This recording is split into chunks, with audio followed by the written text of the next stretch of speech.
Hello everyone, welcome to 100 Healers Astrology channel. Friends, in today's video, I am going to discuss how to decide that when will the marriage happen. Now, this is a very commonly asked question by a lot of people in a marriageable age. And when am I going to get married? And it's a very important and big topic in the field of astrology. There are a lot of books, a lot of research on this. But I can say that despite of all the available books and the knowledge given in the various classical astrological books, the various researches, still predicting marriage with 100% accuracy, I think is not possible. A lot of great astrologers are there with a very high accurate predictive rate, but I haven't found any astrologer claiming that he can predict everything with 100% accuracy. And one timing of marriage is one of the very important topics in that. Now, usually in the field of astrology, the seventh house is the house of marriage, as per all the available texts and knowledge. But when we are analyzing horoscopes, many times we find that instead of the planets of seventh house, the lord of seventh house or the planet sitting in the seventh house, we find that marriage is happening in the period of other planets, which are not having any direct connection with the seventh house. After seeing many horoscopes and analyzing and trying to understand, I have come to the conclusion that marriage is not a single house event. The seventh house alone is not for the marriage. Friends, marriage is a very complex process.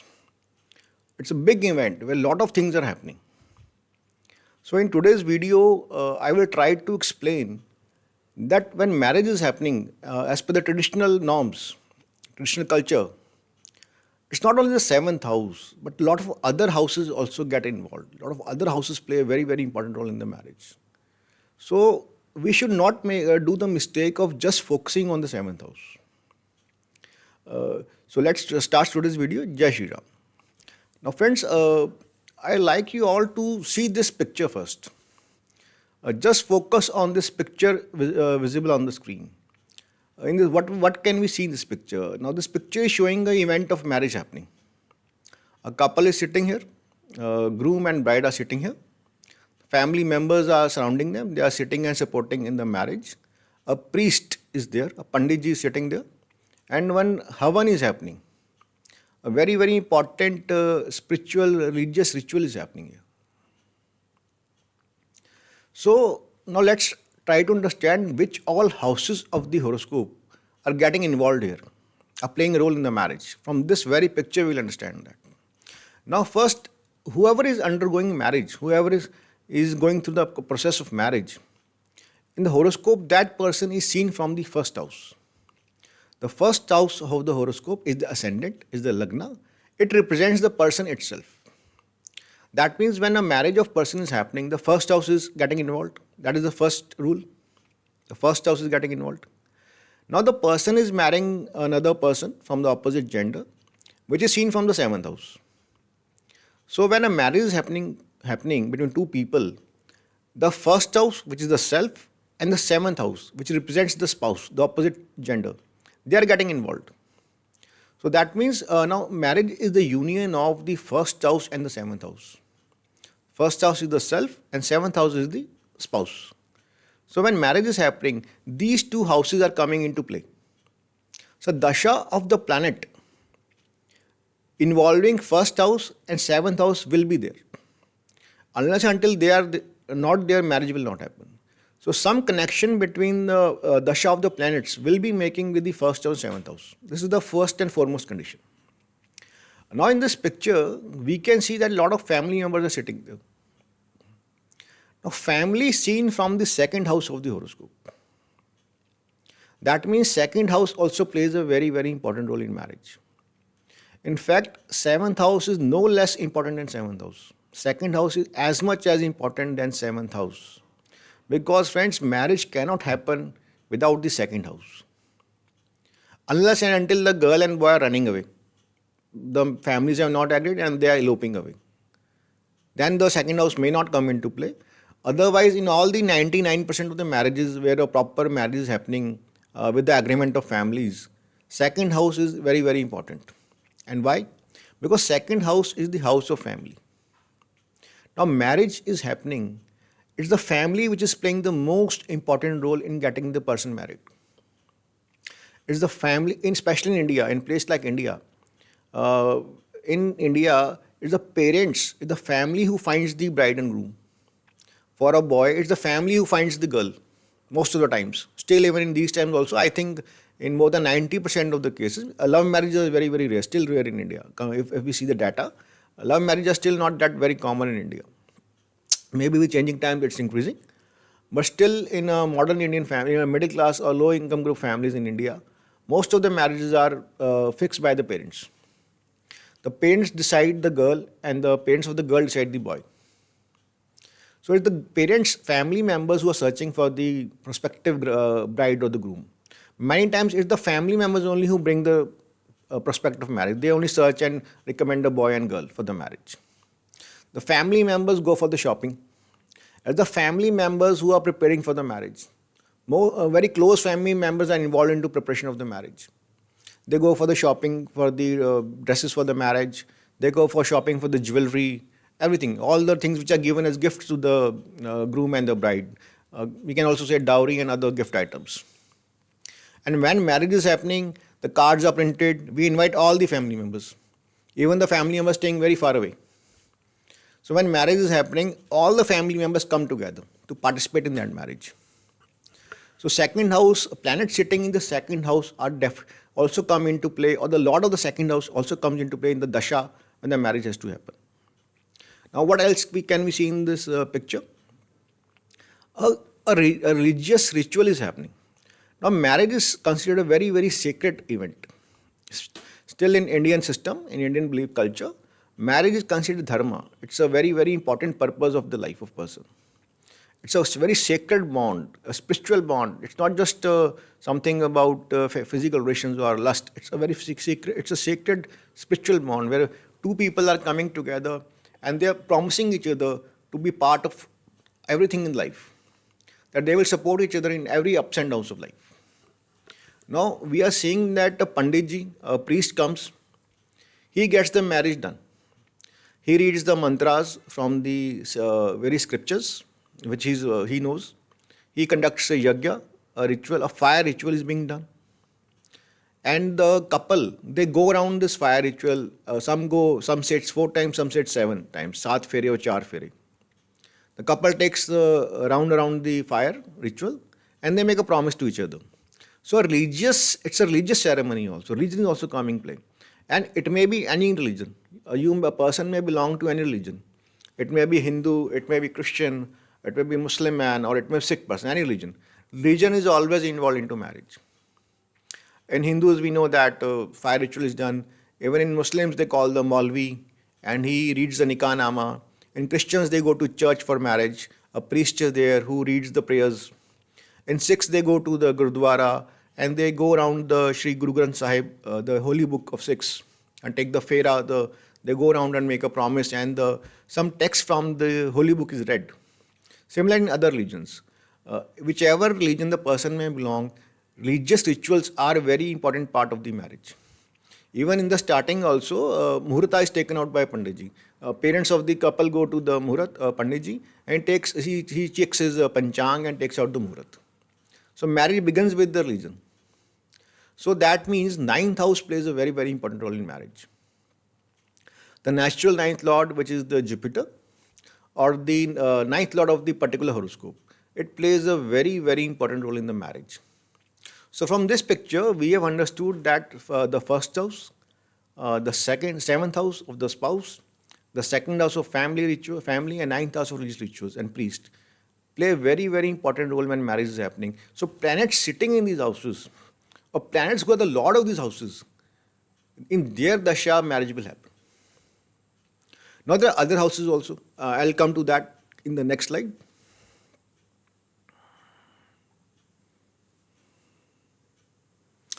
Now, so we have discussed the first house, the house of self.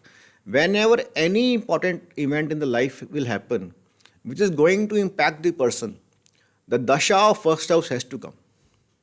Dasha of the planet sitting in the first house, or dasha of the lord of the first house, the Lagnesh, or the dasha of the planet making a close connection with the first lord. It has to be there in the either in the Mahadasha or the Antardasha or the Pratantardasha. These three dashas only I am going to consider: Mahadasha, Antardasha, and Pratantardasha. So the first house has to be there, and seventh house has to be there. It's the house of marriage. Second house we have discussed has to be the house of family, and also the house of continuation of lineage. When marriage is happening, one more member is getting added to the family. One more member is getting added to the family. Expansion of the family is happening. Again, second house comes. And one of the purpose of the marriage is to produce a child. So that lineage continues. So second house is again very important for marriage to happen. 12th house again very important. Now why the 12th house? Because 12th house is the personal life of the couple, the bedroom life of the couple, the private life of the couple. From 12th house we see the bedroom of the person, how he sleeps, kind of bed, and what all activities are happening in the bedroom. So the bedroom life of the couple starts with the marriage. I'm not considering that people are these days having bedroom life before marriage also. We are not talking about that. We are talking traditional sense as per the astrology. How to time the marriage. 12th house is also the house of honeymoon. Now this is very important these days, a tradition. When after the marriage, the newly married couple goes on a honeymoon. They travel to some tourist place or some religious place. They spend some time together. They try to know each other.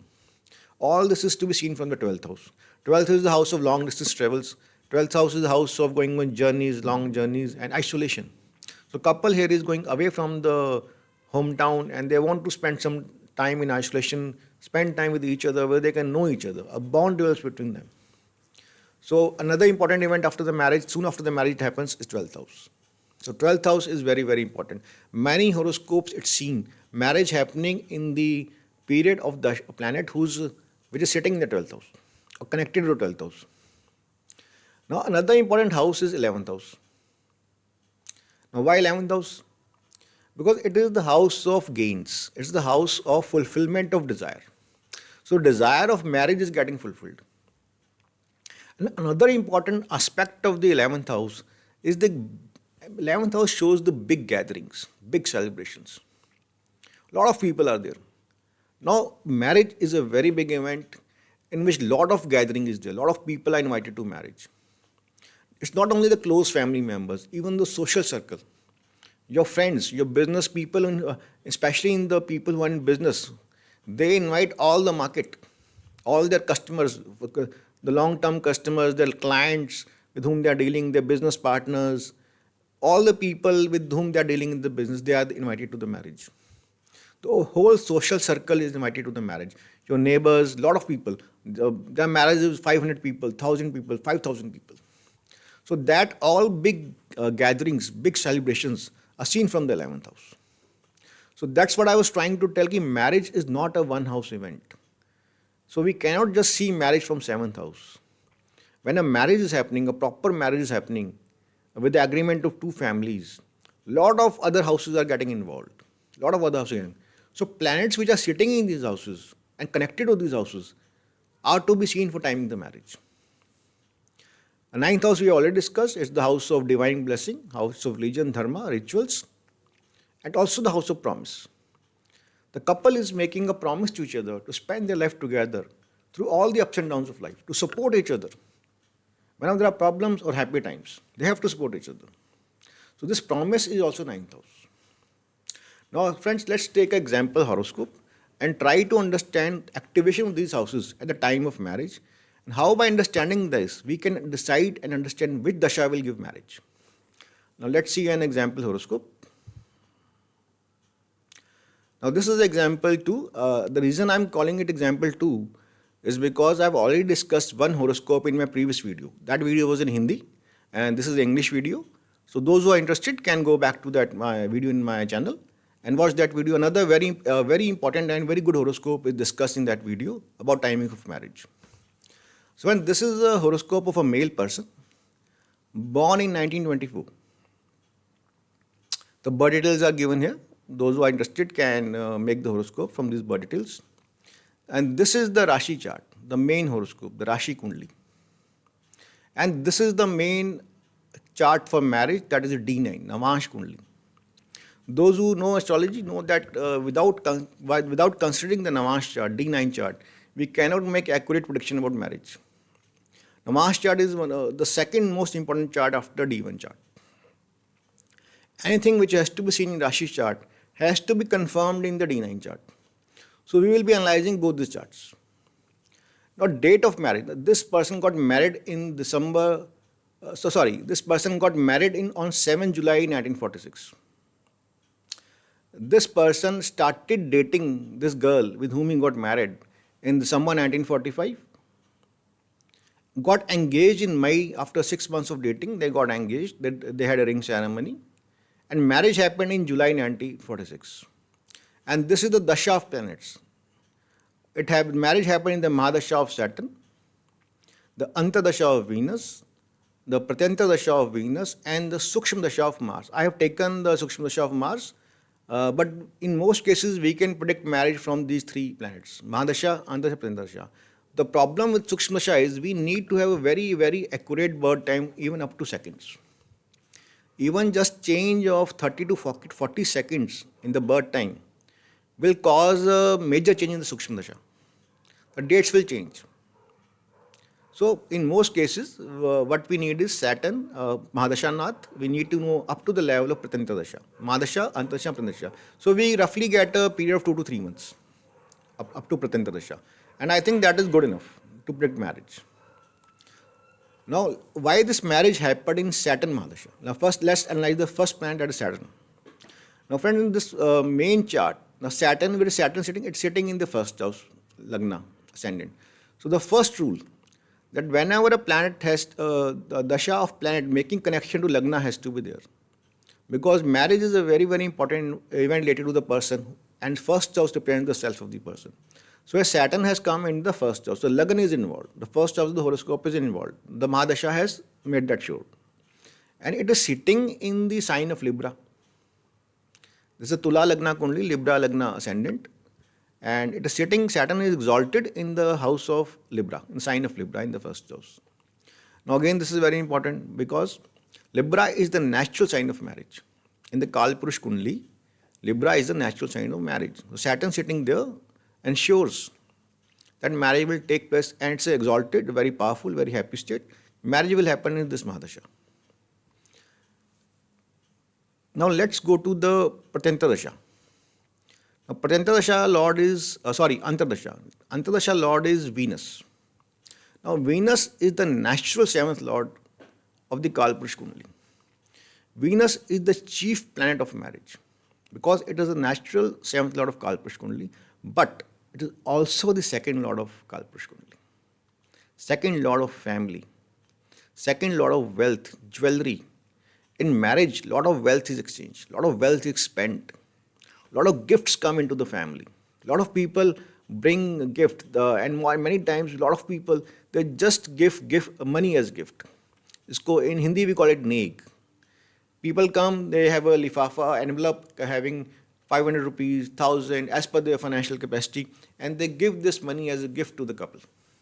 So a lot of money is involved, which is the money house, is second house.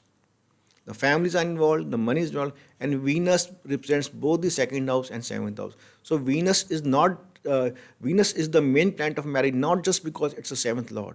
Please understand this. Why Venus is the most important for marriage?